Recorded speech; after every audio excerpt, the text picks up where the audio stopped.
Welcome to my third in my mailbox. I didn't do one last week because I was at the beach with my family and apparently too busy getting slightly burnt to take the time to film myself.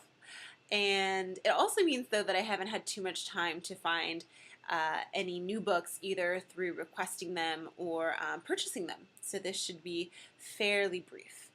I got 3 books from NetGalley over the last 2 weeks. The first is Never 18. And Never 18 is about a high school senior who has some type of terminal illness and isn't expected to last the year.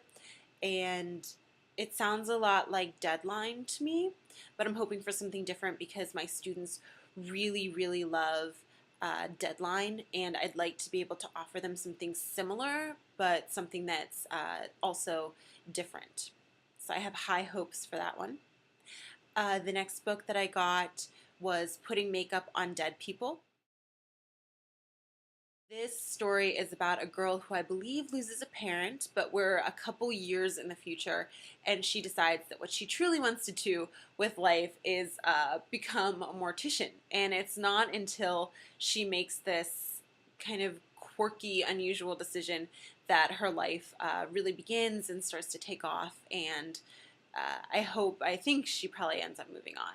And I'm just excited for it because it's not often that you get those twists or those unusual stories. So I'm pumped.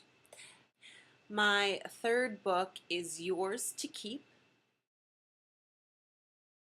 This book is one of my trashy romances, which I am currently in the mood for. And it involves a fake fiance. This guy comes back from the army, and his next door neighbor immediately recruits him to become her fake fiance. And why I love this so much is because when in a romance, 2 characters are automatically forced to become so intimate right off the bat, or at least fake intimacy, odds are we're going to see some sexy times pretty early in the book, which is something I personally look forward to. I hate when they drag it out for too long. I like to see that connection right off the bat. The next 2 books are ones that I have purchased over 2 weeks, just 2 books, so I'm doing pretty good. Forbidden. And Forbidden is all over the blogosphere, obviously, and it's also all over my library listservs because it's the book that deals with the brother and sister who end up falling in love. And apparently, from what reviews I've seen, uncomfortable with the subject or not, the author does a really great job, and people seem to really enjoy the book and see where she's coming from. And I'm just hoping that I enjoy it as much as everyone else has. I don't know that enjoy is the right word, but that it's as well written as everyone else claims to say it is. My last book is Maine.